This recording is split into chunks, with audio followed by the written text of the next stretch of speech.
kind of a big device here. It's the unraveling of a replacement radiator for the 1971 Mustang Mach 1 351 4V M code motor.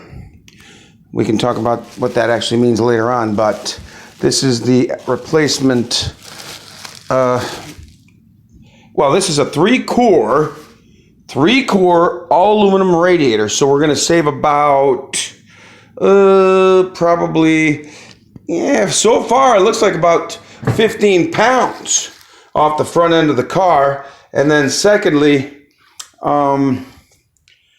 three-core. The original radiator is a two-core, so this is going to actually be a lot more efficient and keep that hot bug nice and cool. And I will have an update here in a moment. Thank you.